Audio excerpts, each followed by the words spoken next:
Hello everyone, আজকে তোমাদের জন্য আবারও নতুন ইন্টারেস্টিং ড্রামা নিয়ে চলে এসেছি। আশা করি ড্রামাটি তোমাদের সকলের কাছে অনেক ভালো লাগবে। তো চলো আর দেরি না করে এক্সপ্লেনেশন স্টার্ট করি। ড্রামার শুরুতে আমরা ফিমেল লিড শাওবিকে দেখতে পাই, যে তার বেডে ঘুমাচ্ছিল। হঠাৎ সে তার পাশে খেয়াল করে তার হাজব্যান্ড লু এখনো বাড়িতে ফেরেনি। এখানে আমরা জানতে পারি কিছুদিন ধরে লু রাতে সময় মতো বাড়ি ফিরছে না। পরদিন সকালে আমরা শাওবিকে অফিসে যেতে দেখতে পাই।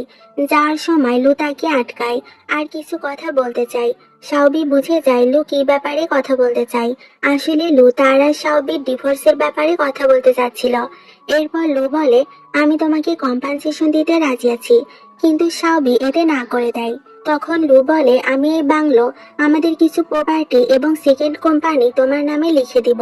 এসব কথা শুনে শাওবি খুবই রেগে যায় আর বলে, আমার এসবের কোনো প্রয়োজন নেই। এই বলে ও ওখান থেকে চলে যায় আর কাঁদতে থাকে।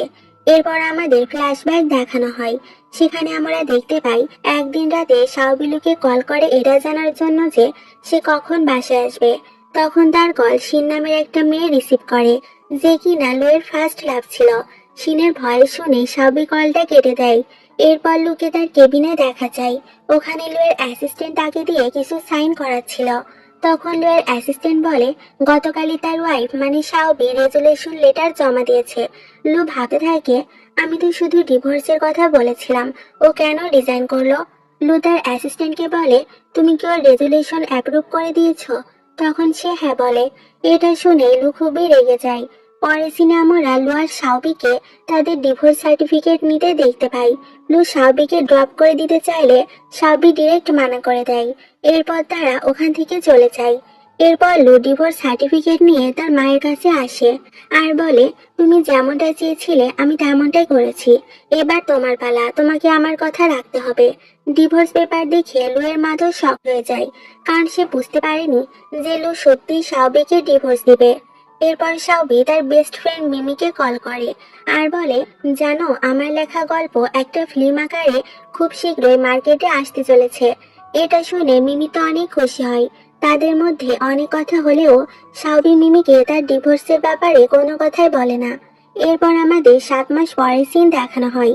শাওবি বাইরে ঘুরতে বের হয়। সেখানে তার সাথে লুয়ের দেখা হয়ে যায়। হ্যালো বন্ধুরা, এই ভিডিওটি মিস করবেন না। আপনাদের জানাতে এসেছি এক নতুন ও মজাদার অনলাইন ক্যাসিনো সম্পর্কে। Banzai Bet. কেন বানজাই বেট আলাদা? লক্ষ লক্ষ মানুষ খেলছে এবং প্রতিদিন প্রচুর নগদ অর্থ জিতছে। 3 লাখ প্লাস অ্যাক্টিভ প্লেয়ার।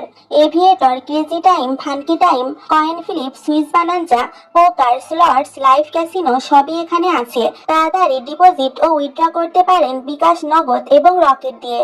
24 ঘন্টা 7 দিন সাপোর্টে পেয়ে যাবেন এবং খুব শীঘ্রই স্পোর্টস গেমও যুক্ত হবে। এখনই নতুন অফারে অংশগ্রহণ করুন। নিচের পিন কমেন্টের লিংকে ক্লিক করে সাইন আপ করুন এবং আমার প্রোমো কোড কেসি স্টোরি ব্যবহার করুন। প্রথম ডিপোজিটে 100% ওয়েলকাম বোনাস এবং 25,000 টাকা পর্যন্ত বোনাস প্লাস 200টি ফ্রি স্পিন পান। এই সুযোগ মিস করবেন না আর নিজেকে ধনী করুন বানজাই বেটের সাথে। ধন্যবাদ।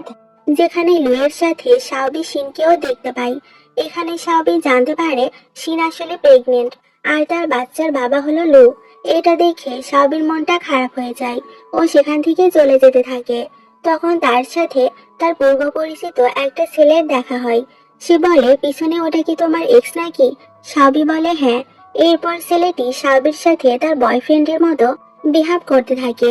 তখন সেখানে তার ছেলেও চলে আসে, যে তাকে বাবা বলে ডাকছিল। এইসব দেখে লু তো পুরোই শকড হয়ে যায়। এরপর আমরা লুকে ড্রাঙ্ক অবস্থায় শাওবির বাড়ির দরজায় জোরে জোরে নক করতে দেখি। শাওবি দরজা খুলতে লু বলে, তুমি আমার সাথে এমনটা কিভাবে করলে? কেন আমাকে ডিভোর্স দিতে রাজি হয়ে গেলে?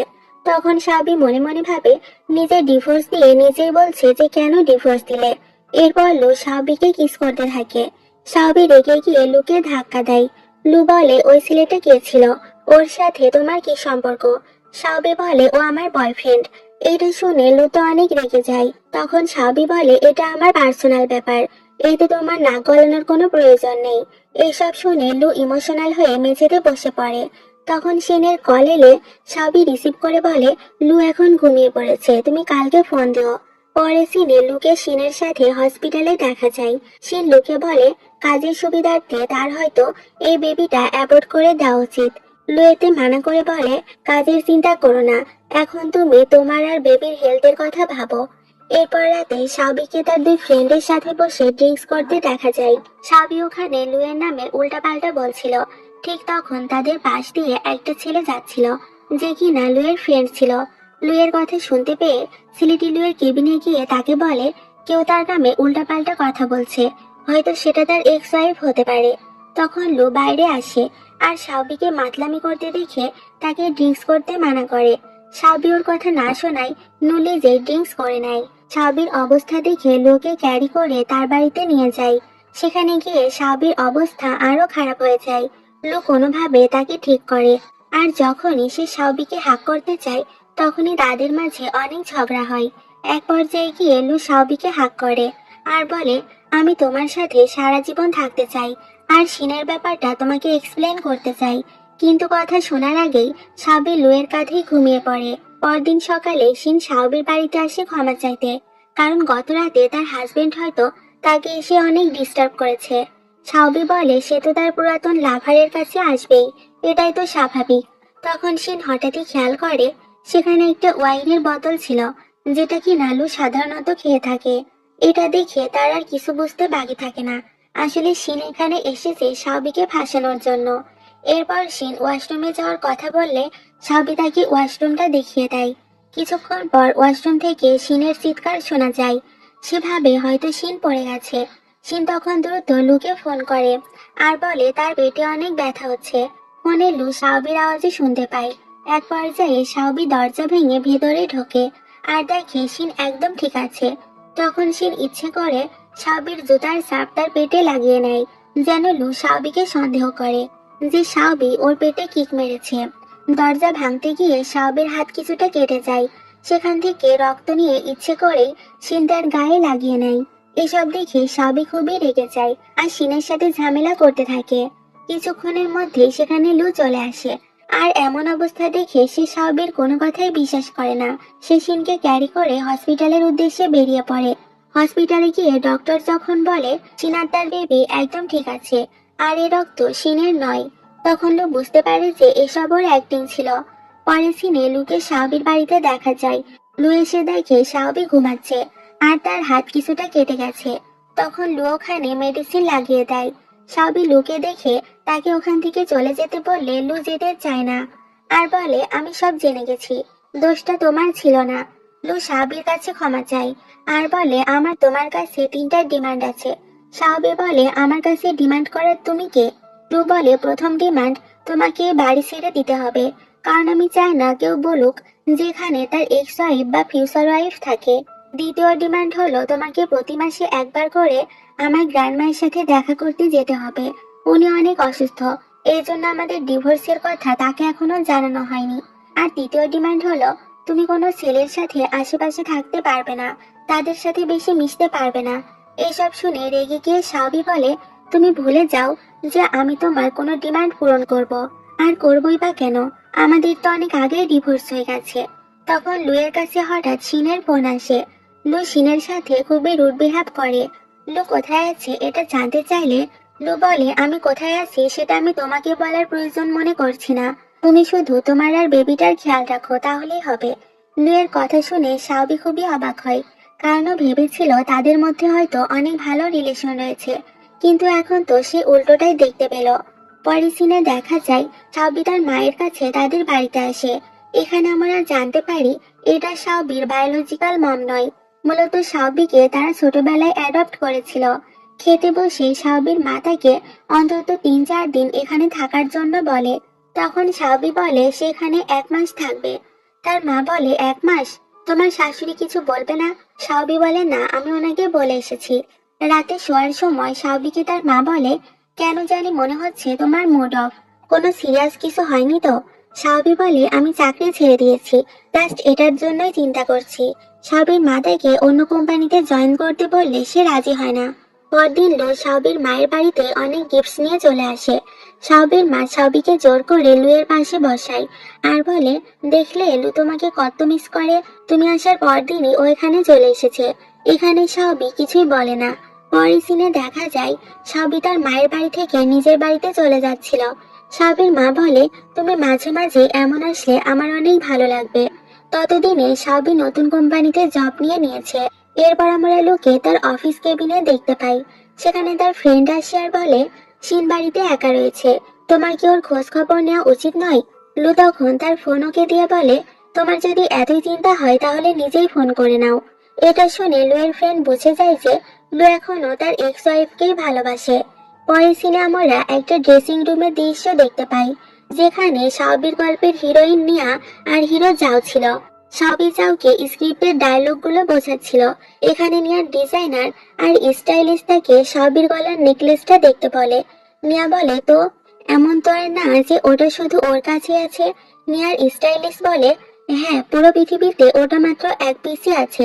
মনে হয় ও খুবই রিচ ফ্যামিলি থেকে বিলং করে। নিয়া বলে, আমার তো তেমনটা মনে হয় না, হয়তো ওকে কোনো ছেলে ওটা দিয়েছে। দেখছো না জাওয়ের সাথে ও কেমন হেসে হেসে কথা বলছে। পরে সিনে জাওকে তার ফ্রেন্ডের সাথে বসে ক্যাসিনোতে গেম খেলতে দেখা যায়। ওখানে জাওয়ের অ্যাসিস্ট্যান্ট এসে তাকে বলে, চারিদিকে একটি রিমোট ছড়িয়ে গেছে। সেটা হলো সাবি নাকি কোনো 60+ এজের বড় লোককে ডেট করছে। যাও এটা শুনে কিছু একটা করার কথা ভাবে, কিন্তু তখন তার ফ্রেন্ড তাকে কিছু করতে মানা করে, কারণ হতেও পারে সবই এমন কিছু করছে, আর যাও কিছু করতে গেলে যাওয়েরই মান সম্মান যেতে পারে। তখন যাও বলে, আমি সাবিকে যতদূর জানি ও মোটেও এমন মেয়ে নয়, এটা শুধুমাত্র একটা রিউমার, এটাকে যেভাবেই হোক বন্ধ করাতে হবে। এরপর সাবি বসে আরাম করছিল, তখন তার ফ্রেন্ড তাকে কল করে বলে, তারা যাওয়ের একটা ছবি সোশ্যাল মিডিয়ায় ভাইরাল হয়েছে, যেখানে সাবির হাতে লাল ব্রেসলেট দেখে সবাই তাকে চিনে ফেলেছে। সাবি এ কথা শুনে শকড হয়ে যায় আর ফোন খুলে দেখতে থাকে। সাবি দেখে যে ব্যাপারটা সত্য। এরপর সাবি যাওয়ের কাছে গিয়ে বলে, তুমি এসব কি করছো? যাও বলে, আমি যা করেছি তোমার ভালোর জন্যই করেছি। সাবি বলে, তুমি একটা বিবাহিত ছেলে, এটা তুমি কিভাবে করতে পারলে? তখন যাও বলে, আমি ম্যারিড না, এখনো সিঙ্গেল, আর ওটা আমার ছেলে না, আমার ভাইয়ের ছেলে। সাবি বলে, ও আচ্ছা, তাহলে তো আমাদের ভুল বোঝাবুঝি হয়েছিল। যা বলে, এবার আমার প্রপোজাল তো তোমাকে অ্যাকসেপ্ট করতেই হবে। সাবি বলে, না, আমি অন্য কাউকে পছন্দ করি। এরপর সাবির বেস্ট ফ্রেন্ড মিমি তাকে একটা ক্লাবে নিয়ে যায়। সেখানে একটা ছেলে আসে। মিমি সাবিকে বলে, আমি ভেবেছিলাম তুমি অনেক লোনলি ফিল করছো, তাই আমি এই কিউট ছেলেটাকে তোমার জন্য নিয়ে এসেছি। তখন সেখানে সোয়াই নামের একটা মেয়ে আসে, যে কিনা ওই ছেলেটাকে তার সাথে যেতে বলে, কিন্তু ছেলেটা তাকে বলে তাকে আজ অন্য কেউ আগে বুকিং করে ফেলেছে, তাই সে আজ তার সাথে যেতে পারবে না। এটা শুনে সোয়াই সেখানে খুব রাগারাগি করতে থাকে আর মিমিকে গিয়ে থাপ্পড় মেরে দেয়। এতে সবই তো অনেক রেগে যায় এবং তাদের ভিতর ফাইট শুরু হয়ে যায়। এরপর ওখানকার ম্যানেজার পাশের কেবিন থেকে লুকে ডেকে আনে। লুকে দেখে সাবি মিমির পেছনে লুকিয়ে পড়ে। লু ওখানে এসে বলে, এখানে সব কি হচ্ছে? তখন ম্যানেজার তাকে সবটা বলে। লু বলে, ঠিক আছে, আজকে যা হয়েছে সেটা এখানেই শেষ হতে দাও। এরপর লু সাবিকে দেখতে পেয়ে বলে, তুমি কি সামনে আসবে নাকি আমি ওখানে যাব? তো সাবি সামনে আসতে লু তার গলায় একটা দাগ দেখে বলে, এটা কিভাবে হলো? সবকিছু জানার পর লু সোয়াইকে গার্ডস দিয়ে ওখান থেকে বের করে দেয় আর সাউবিকে ক্যারি করে ওখান থেকে নিয়ে যায়। এরপর আমরা লুকে তার মায়ের সাথে কথা বলতে দেখি। লুকে তার মা শিনকে বিয়ে করতে বলছিল, কিন্তু লু কোনোভাবে এটা করতে চায় না। লু বলে, যদি বিয়ে করতেই হয় তাহলে আমি শুধুমাত্র সাউবিকেই করব, শিনকে আমি কখনোই বিয়ে করব না। রাতে আমরা সবাইকে একসাথে ডিনার করতে দেখি। এখানে আমরা জানতে পারি সাবির ফিল্মের ইনভেস্টর মূলত লু, এই জন্য তারা সবাই মিলে আজকে ডিনার করছে। সবাই নিজেদের হাতে ড্রিঙ্কসের গ্লাস তুলে নিলেও লু সাবির হাত থেকে গ্লাসটা নিয়ে তার হাতে পানির গ্লাস ধরিয়ে দেয়। এরপর তারা বসে কথা বলতে থাকে। লু সাবিকে স্যুপ সার্ভ করে। ওখানে ওয়েটার এসে সাবির গ্লাসে ওয়াইন দিলে সাবি সেটা খেতেই যাচ্ছিল, ঠিক তখনই লু তার হাত ধরে নেয় আর সাবিকে ড্রিঙ্কস করতে দেয় না। লু সাবিকে স্পেশাল ভাবে কিছু একটা বলে, যেটা শুনে সাবির হাত থেকে পানি লুয়ের গায়ে পড়ে যায়। সাবি সেটা টিস্যু দিয়ে পরিষ্কার করে দেয়। লু সাবিকে দেখে তখন হাসছিল। এতে সে আরো বেশি নার্ভাস হয়ে যায় আর তার হাত থেকে লুয়ের ফোনটাও পড়ে যায়। এতে সাবি খুবই এম্বারেস ফিল করতে থাকে আর দৌড়ে ওয়াশরুমে চলে যায়। তখন তার পিছন পিছন তার ফ্রেন্ড শিয়াও আসে। শিয়া সাবিকে বলে, তুমি এসব কি করছো? ও এই মুভির ইনভেস্টর, ও তোমাকে হালকা ভাবে নিচ্ছে ঠিকই, কিন্তু একবার রেগে গেলে কিন্তু বিপদ হবে, তখন তোমার আর মুভিটাই করা হবে না। শিয়া ওখান থেকে চলে গেলে ওখানে লু আসে আর সাহবিকে কিস করার চেষ্টা করে। সে বলে আমাদের মধ্যে যা হয়েছে তা শুধুই মিসআন্ডারস্ট্যান্ডিং। সাহবি বলে আমি তোমাকে বিশ্বাস করি না, তুমি আমাকে ছাড়ো। লু বলে শিনের পেটে যে আছে সে আমার বাচ্চা না। সাহবি বলে তাহলে আমি যখন জিজ্ঞাসা করেছিলাম তখন কেন বলেছিলে যে শিনের বাচ্চা লু ফ্যামিলি থেকে বিলং করে? লু বলে হ্যাঁ, ও লু ফ্যামিলি থেকে বিলং করে ঠিকই, কিন্তু আমি আজ অব্দি শিনকে কখনো টাচ করিনি। আমি আজ কাজের জন্য একটু বাইরে যাচ্ছি, ফিরে এসে তোমাকে সবকিছু এক্সপ্লেন করব।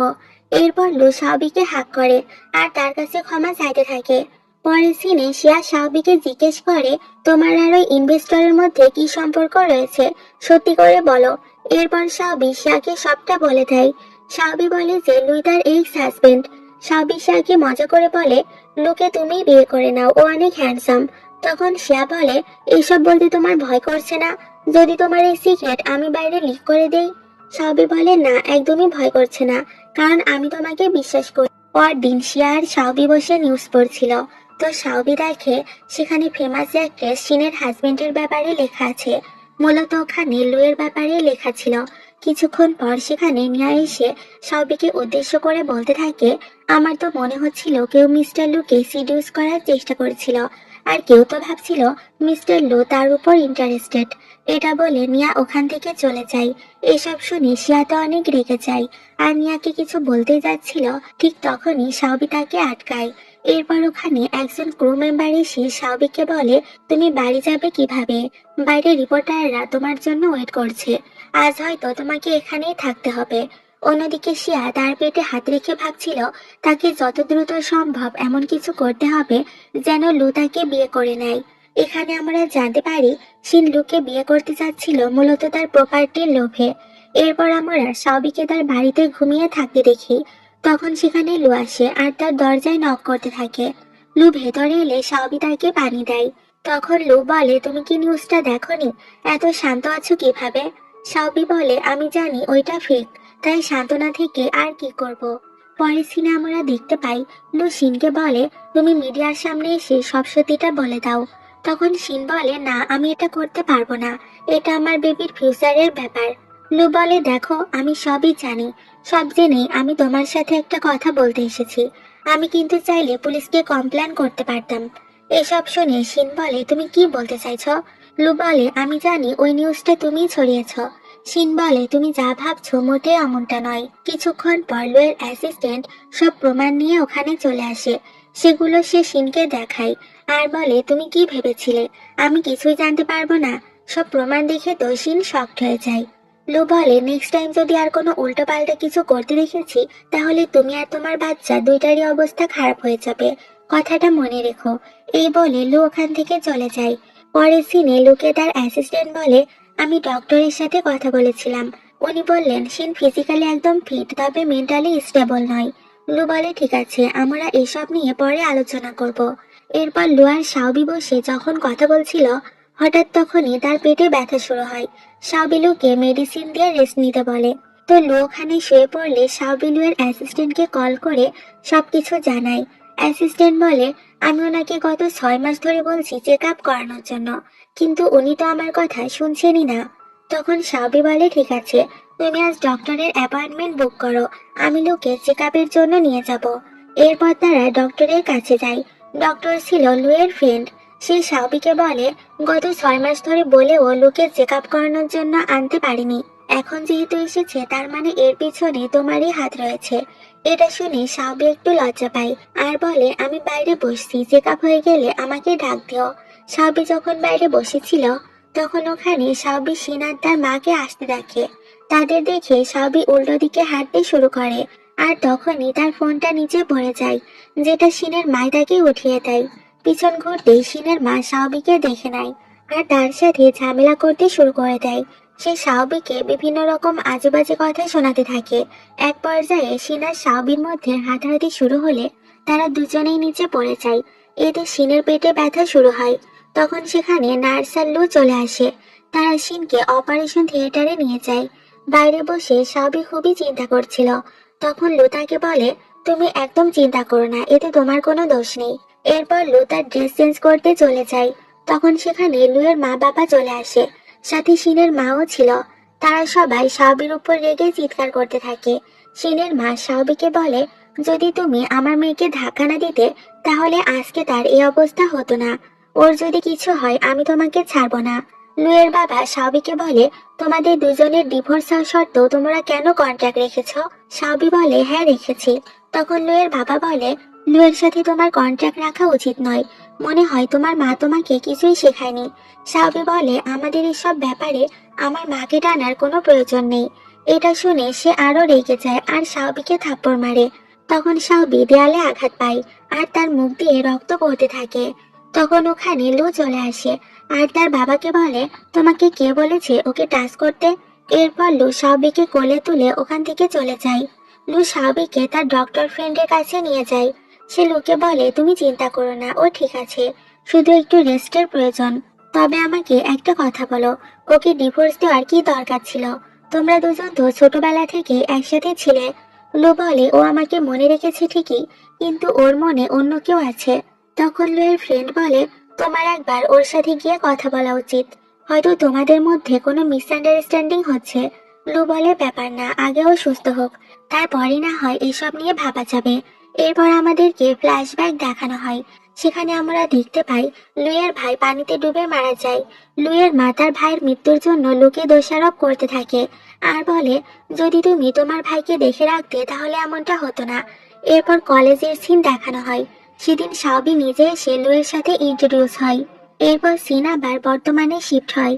এখানে আমরা দেখতে পাই মিমি তার বেস্ট ফ্রেন্ড শাওবির সাথে দেখা করতে আসে আর বলে, আমি ভেবেছিলাম লু তোমার সাথে আছে, কিন্তু তুমি তো এখানে একাই বসে আছো। শাওবি বলে, বাদ দাও, ও হয়তো বিজি আছে।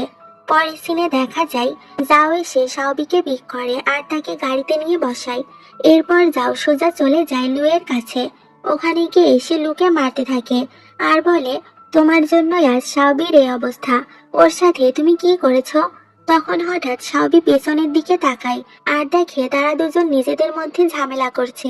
শাওবি গাড়ি থেকে নেমে তাদের কাছে যায় আর যাওকে থামতে বলে। যাও শাওবিকে বলে, তুমি গাড়িতে গিয়ে বসো, তুমি এখনো সুস্থ নও। শাওবি গাড়িতে গিয়ে বসে। এরপর যাও লুকে ওয়ার্ন করে ওখান থেকে চলে যায়। শাওবি বাড়ি চলে গেলে যাও তাকে কল করে আর বলে, কতক্ষণ হয়ে গেল, তুমি আমার সাথে দেখা করতে এলে না কেন? শাওবি বলে, শুটিং শেষ হয়েছে তো অনেক আগেই, তাই আমি বাড়ি চলে এসেছি।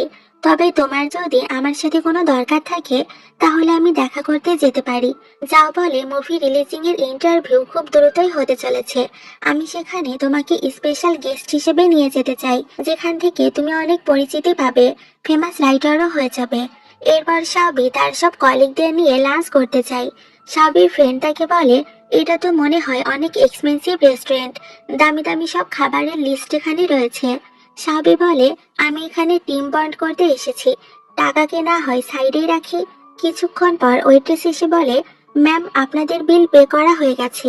শাওবি তখন বুঝতে পারে সেখানে আগেও এসেছে আর ওরা হয়তো এখনো তাকে লুয়ের ওয়াইফই ভাবছে। তখন যাও বলে, সুন্দরী হওয়ার অনেক সুবিধা আছে, এই যেমন কেউ এসে বিল পে করে দিয়ে যায়। শাওবি বলে, তুমি নিজের মুখ একটু বন্ধ রাখো। শাওবির ফ্রেন্ড শাওবিকে বলে, বাদ দাও, তুমি ওর প্রপোজাল অ্যাকসেপ্ট করনি বলে ও এখন এসব বলে তোমার উপর বদলা নিচ্ছে। শাওবি তখন যাওকে বলে, আমি এখানে একটা টিম বন্ড করতে এসেছিলাম, তাই নিজেদের মধ্যে ঝগড়া করতে চায় না। এরপর শাওবি চলে যায় ওই অরফানেজে, যেখানে সে ছোটবেলাটা কাটিয়েছে। শাওবি ওখানকার বাচ্চাদের জন্য অনেক গিফট নিয়ে যায়। শাওবি একটা গাছের নিচে বসেছিল, তখন সেখানে লু আসে। লুকে দেখে শাওবি বলে, তুমি এখানে কি করছো? লু বলে, কেন, সব ভালো কাজ বুঝি তুমি একাই করতে পারো, আমি পারি না? এরপর শাওবি বলে, এই জায়গাটার কথা মনে আছে, আমি এখানে পড়ে গিয়েছিলাম আর তুমি আমাকে হেল্প করেছিলে, আর এখান থেকে আমাদের ফ্রেন্ডশিপ শুরু হয়েছিল। তখন লু বলে, মনে হচ্ছে তুমি এখনো আমাকে ভুলোনি, সবই মনে আছে তোমার। পরের সিনে শাওবিকে অফিসে কাজ করতে দেখা যায়। হঠাৎ তার কাছে কল আসে। শাওবি জানতে পারে তার মায়ের কার অ্যাক্সিডেন্ট হয়েছে। শাওবি তো দ্রুত হসপিটালে চলে আসে। লুও সেখানে ওর সাথে আসে আর শাওবিকে সান্ত্বনা দিতে থাকে। কিছুক্ষণ পর ডক্টর এসে বলে, আপনার মায়ের অপারেশন সাকসেসফুল হয়েছে, শুধু এখন রেস্টের প্রয়োজন। এরপর শাওবি ভেতরে চলে যায়। তখন তার মা বলে, আমি খুব ভয় পেয়ে গিয়েছিলাম, জীবিত ফিরতে পারবো কিনা এটা নিয়েই সন্দেহ, মরে গেলে তোমাকে আমার সিক্রেট কিভাবে বলতাম। এরপর সাউবির মা তার ফোন চায়, আর সেখানে একটা পিকচার দেখিয়ে বলে, এখানে যাকে দেখছো সে আর কেউ নয় বরং তোমার নিজের বাবা। আসলে আমি আর তোমার বাবা একে অপরকে ডেট করতাম, কিন্তু সে অন্য কাউকে প্রেগনেন্ট করে দিয়েছিল, আর তুমি তার মেয়ে। তোমার বাবা একদিন তোমাকে আমার বাড়ির গেটের সামনে রেখে চলে গিয়েছিল, কারণ তার কাছে তোমাকে দেখাশোনা করার মতো কোনো টাকা পয়সাই ছিল না। তখন আমি নিজেও প্রেগনেন্ট ছিলাম। একদিন সে জানতে পারে লু ফ্যামিলি একটা বাচ্চাকে অ্যাডপ্ট করেছে। তখন তাদের পরিবারে দুইটা বাচ্চা ছিল। তখন সে ওখানে যায় আর একটা বাচ্চাকে কিডন্যাপ করে নেয়, কিন্তু কোনোভাবে সে বেচারা পানিতে পড়ে যায়, আর সেখানেই সে মারা যায়। এরপর তোমার বাবা জেলে চলে যায়, আর একদিন সে সুইসাইড করে নেয়। আর তখন আবার আমি একটা বাচ্চা জন্ম দিতে চলেছিলাম, কিন্তু সিঁড়ি থেকে পড়ে যাওয়ায় বাচ্চাটা নষ্ট হয়ে যায়। আর তারপর আমি তোমাকে অরফানেজ থেকে নিয়ে এসেছিলাম, আর তখন থেকে তুমি আমার একমাত্র মেয়ে। সব সত্য জানার পর সাবি খুবই শকড হয় আর কাঁদতে থাকে। সাবি তখন বুঝতে পারে যে আসলে কি কারণে লুয়ের ফ্যামিলি তাকে হেট করে। লু আদৌ এইসব বিষয়ে জানে কিনা সাবি সেটা নিয়েই ভাবতে শুরু করে। কেবিন থেকে বেরিয়ে লুকে দেখে সাবি ভাবতে থাকে, লুকে আমাকে এটাই ভাবে যে ওর ভাইয়ের হত্যাকারী আর কেউ নয় বরং আমার নিজেরই বাবা। সাবি বলে, তুমি কি আগে থেকে সবটা জানতে যে আমার আসল বাবা মাকে? লু বলে, হ্যাঁ। তখন সাবি লুয়ের কাছে ক্ষমা চাইতে থাকে। লু বলে, দেখো, তুমি আর তোমার বাবা সম্পূর্ণ আলাদা মানুষ, তাই তোমার বাবার কৃতকর্মের জন্য তুমি নিজেকে এভাবে শাস্তি দিও না। তুমি খুবই ভালো, অন্তত আমি তোমাকে খুব ভালো করেই বুঝি। তখন সেখানে লুয়ের অ্যাসিস্ট্যান্ট আসে আর তাকে কাজের কথা বলে। এটা শুনে লু ওখান থেকে চলে যায়। এরপর সাউবিকে আমরা চলে যেতে দেখতে পাই, কিন্তু যাওয়ার পথে একটা চোর এসে তার ব্যাগটা নিয়ে যায়। কিন্তু তখন সেখানে সান নামের একটা ছেলে ছিল, যে কিনা চোরটিকে ধরে ফেলে আর সাউবিকে তার ব্যাগটি ফিরিয়ে দেয়। সান সাউবিকে ব্যাগটা চেক করে নিতে বলে যে সবকিছু ঠিক আছে কিনা। তখন সাউবি বলে, এখানে আমার ফোন নেই। তখন সান তার ফোন সাউবিকে দেয় কল করার জন্য। এই সময় সাউবি দেখে সানের হাত কেটে গেছে এবং ব্লাড পড়ছে। তখন তারা মেডিকেল শপে আসে কিছু মেডিসিন কেনার জন্য। এরপর সাউবি সানের হাতে মেডিসিন লাগিয়ে দেয়। এরপর সাউবি সানের নাম এবং তার নাম্বার নোট করে নেয়। সান সাউবির জন্য ক্লাব বুক করে দেয় আর তাকে যাওয়ার ভাড়াও দিয়ে দেয়। কিছুক্ষণ পর একটা বড় গাড়ি আসে সানকে নিতে। সান ড্রাইভারকে বলে, মেয়েটিকে আমার কাছে একদিন নিয়ে এসো। সে বলে, আমি জানতাম বস, এমন কেয়ারিং আর সুন্দরী মেয়ে আপনার পছন্দ হবে। পরদিন সাবি যখন অফিসে ছিল তখন তার কাছে সানের কল আসে। সে বলে, আমি তোমার ফোন পেয়ে গেছি, আজ তুমি ওই জায়গাতে আমার সাথে দেখা করো যেখানে আমাদের কাল দেখা হয়েছিল। এরপর সাউবি সানের সাথে দেখা করে। তখন সান সাউবিকে তার গাড়িতে বসতে বলে আর ওকে ওর বাড়ি অব্দি লিফট দিয়ে দেয়। সাউবি যখনই আগের দিনের টাকা সানকে ব্যাক করতে চায় তখন সান বলে, আমার কাছে টাকার কোনো অভাব নেই, তবে তুমি যদি আমাকে থ্যাংক ইউ বলতে চাও তাহলে আমরা একদিন কোথাও খেতে যেতে পারি। কিন্তু এখানে সাউবি কিছু বলে না, যেটা দেখে সান বলে, ঠিক আছে, যেটা তোমার ইচ্ছা। এরপর সান বলে, এই নাও তোমার ফোন, অনেকক্ষণ ধরে লু নামের কেউ তোমাকে কল করছে। সাউবি সানকে থ্যাংক ইউ বলে ওখান থেকে চলে যায়। সান যখনই সেখান থেকে চলে যেতে যাবে তখনই সেখানে তার সামনে একটা গাড়ি আসে। গাড়ি থেকে লু নেমে আসে। লু সানকে বলে, কবে ফিরলে? সান বলে, তা জেনে তোমার কি হবে? লু বলে, বাড়িতে কেন আসছো না? সান বলে, কোন বাড়ি? আমি ওখানে কেন যাব? লু বলে, অন্তত তোমার বাবা মায়ের সাথে দেখা করতে হলেও তো যেতে পারো। সান বলে, বাবা মা? তারা তো তোমার বাবা মা, আমার নয়। তাদের কথাবার্তার মাধ্যমে এখানে আমরা জানতে পারি সাউবির ছোটবেলার যে ছেলেটার সাথে দেখা হয়েছিল সে আসলে সান ছিল, লু নয়। সান বলে, আমি তোমার নামে আমার বাড়ি, সকল প্রপার্টি, এমনকি কোম্পানিও লিখে দিব, কিন্তু সাউবিকে তুমি ছেড়ে দাও। এসব শুনে লু সেখান থেকে চলে যেতে থাকে। লু গাড়িতে এসে তার অ্যাসিস্ট্যান্টকে বলে সাউবির উপর নজর রাখতে, ও যেন এই ছেলেটার থেকে দূরে থাকে, কোনোভাবেই যেন সাউবি সত্যিটা জানতে না পারে। পরদিন হসপিটালের বাইরে সাউবির সানের সাথে দেখা হয়ে যায়। সাউবি ওখানে কি করছে এটা জিজ্ঞাসা করলে সাউবি বলে, আসলে আমার মায়ের অপারেশন হয়েছে, তাই এখন সে এখানে রেস্টে রয়েছে। চান বলে, তোমার মায়ের সাথে আমাকে দেখা করাতে পারবে? সাউবি বলে, না না, তার কোনো প্রয়োজন নেই। চান সাউবির কাছে আসার চেষ্টা করলে সেখানে লু চলে আসে। চান বলে, ও কি তোমার হাজবেন্ড নাকি? সাউবি বলে, না, আমাদের অলরেডি ডিভোর্স হয়ে গেছে। তখন লু সানকে বলে ফ্রি হয়ে আমার সাথে দেখা করো। এটা শুনে শাওবি বলে তোমরা একে অপরকে আগে থেকেই চেনো? লু বলে ও আমার ভাই, যে কিনা সেদিন পানিতে পড়ে গিয়েছিল। শাওবি বলে কিন্তু ও তো মারা গিয়েছিল তাই না? লু বলে না, ও মরেনি। তখন ওকে ওখানকার গ্যাংস্টার উদ্ধার করে এবং সে তাকে বড় করে। তখন থেকে ও আমাকে আর আমার ফ্যামিলিকে হেট করে। এসব শুনে শাওবির মাথায় তো কিছুই ঢোকে না। পরের সিনে আমরা দেখতে পাই তারা শাওবির মায়ের জিনিসপত্র প্যাকিং করছে, কারণ আজ শাওবির মায়ের হসপিটাল থেকে ডিসচার্জ করার দিন। তখন শাওবির মা বলে এমন জামাই হলে আর কি চাই। লু তখন বলে মা, আমি চাই না আপনি আপনার বাড়িতে ব্যাক করুন, আমি চাই আপনি এখন থেকে আমার দ্বিতীয় বাড়িতে থাকুন। সেখানে মেড আর ডায়েটিশিয়ান রাখা আছে, তারা আপনার খেয়াল রাখবে। লুয়ের রিকোয়েস্টে তারা লুয়ের দ্বিতীয় বাড়িতে চলে যায়। সেখানে একটা মেড এসে শাওবিকে বলে আমি সব খাবার রেডি করে দিয়েছি, কিন্তু আমি লাস্ট মান্থের স্যালারি এখনো পাইনি, আপনি কি ওটা আমাকে দিতে পারবেন? শাওবি তখন সেটা দিতে রাজি হয় আর ড্রয়ারে টাকা খুঁজতে চলে যায়। সেখানে গিয়ে সে তাদের ডিভোর্স সার্টিফিকেট দেখতে পায়, কিন্তু সেটা খুলতেই শাওবি শকড হয়ে যায়, কারণ সেখানে একটা সিল থাকার কথা ছিল যেটা ছিল না। তখন সেখানে লু চলে আসে। শাওবি লুকে বলে আমাকে তুমি একটা কথা বলো তো, ডিভোর্স সার্টিফিকেটে একটা সিল থাকে না? লু বলে হ্যাঁ থাকে তো। লু তখন বুঝতে পারে যে শাওবি হয়তো তাদের ডিভোর্স সার্টিফিকেট দেখে ফেলেছে। এরপর শাওবি লুকে বলে তাহলে আমাদের ডিভোর্স সার্টিফিকেটে সেই সিলটা কোথায়? লু শাওবির কাছে ক্ষমা চায় আর বলে এটা ফেক সার্টিফিকেট। শাওবি বলে ফেক? যদি ডিভোর্স দিতে নাই চাচ্ছিলে তাহলে কেন ডিভোর্সের কথা আমাকে বলেছিলে? তখন লু বলে আমাকে ফ্যামিলি থেকে এটা করার জন্য ফোর্স করছিল, আমি তোমাকে ডিভোর্স দিতে চাচ্ছিলাম না। শাওবি বলে শুরু থেকেই তুমি আমাকে অন্ধকারে রেখেছো, তোমার যদি আসলে শিনকে দরকার হয় তাহলে ওর কাছেই চলে যাও, কেন আমার লাইফে থেকে লাইফটাকে নষ্ট করছো? তখন লু বলে তুমি যেমনটা ভাবছো এমন কিছুই নয়, শিনের জন্য আমার কখনোই কোনো রকম ফিলিং ছিল না, আর এখনো নেই। এখানে শাওবি কিছুই বলে না। তখন লু বলে প্লিজ কিছু বলো, আমাকে মারতে চাইলে মারো, বকতে চাইলে বকো, কিন্তু এভাবে চুপ করে থেকো না। এরপর শাওবি ওখান থেকে চলে যেতে থাকে। লু বলে কোথায় যাচ্ছ তুমি? শাওবি বলে রিয়েল ডিভোর্স সার্টিফিকেট নিতে যাচ্ছি। লু তাকে এসব করতে মানা করে। তখন শাওবি বলে ঠিক আছে, কিন্তু আমাকে এখান থেকে যেতে দাও। লু বলে না, তোমার যাওয়ার কোনো দরকার নেই, আমি নিজেই চলে যাচ্ছি। যেতে যেতে লু ভাবতে থাকে এবার শাওবি আমাকে কোনোভাবেই ক্ষমা করবে না। পরের সিনে দেখা যায় শাওবি জাওয়ের সাথে ডিনার করতে ডেটে আসে।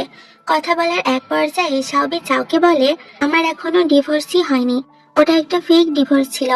যাও বলে হুম, আগেই বুঝেছিলাম, তোমার হাতের ব্রেসলেটটা দেখে সেটা বোঝা যায়, আরেকটা হয়তো তোমার হাজবেন্ডের কাছে আছে তাই না? যাও আরো বলে অরফানেজে আমরা টোটাল 7জন বাচ্চা ছিলাম, যার মধ্যে থেকে তুমি একজনকে ভুলে গেছো, আর সে হলাম আমি নিজেই। এই কথা শুনে শাওবি কনফিউজড হয়ে যায়। এরপর জিনামে লুয়ের এক ফ্রেন্ড শাওবির সাথে দেখা করে তাকে সব সত্যিটা বলে দেয়, আর সে এটাও বলে যে তার ছোটবেলার ফ্রেন্ড হলো ছান, লু নয়। কিন্তু ছান ওকে ভালোবাসে না, শাওবিকে লুই ভালোবাসে। এসব শুনে শাওবি বলে এসব আমাকে ও আগে কেন বলেনি? জি বলে তোমাকে হারানোর ভয়ে ও এসব তোমাকে বলেনি। যেদিন তুমি রিয়েল ডিভোর্স সার্টিফিকেট নিতে যাচ্ছিলে সেদিন থেকে লু ডিপ্রেশনে ছিল। সেদিন থেকে ও ঘর থেকে বের হয় না, ঠিক মতো খায় না এবং ঘুমায় না, যেন বেঁচে থাকাটাই ও ভুলে গেছে। এমনকি লু এখন হসপিটালে ভর্তি। এসব শুনে শাওবি খুবই আপসেট হয়ে যায় আর কাঁদতে থাকে। পরের সিনে শাওবিকে হসপিটালে দেখা যায়। শাওবি লুয়ের কাছে ক্ষমা চায় আর তাদের ভিতর সবকিছু ঠিক হয়ে যায়, এমনকি সানের সাথেও তাদের সবকিছু ঠিকঠাক হয়ে যায়। কিন্তু হঠাৎই জানা যায় শিনের বাবা শাওবিকে কিডন্যাপ করে নিয়েছে। শাওবি তাকে শিনের দোষ বোঝানোর অনেক চেষ্টা করলেও সে শাওবিকে দোষী মনে করে। তখন সেখানে সান আর লু ওকে বাঁচাতে চলে আসে। শাওবি বুদ্ধি করে শিনের বাবার থেকে নিজেকে দূরে সরিয়ে আনে, কিন্তু ও সেখানেই অজ্ঞান হয়ে যায়।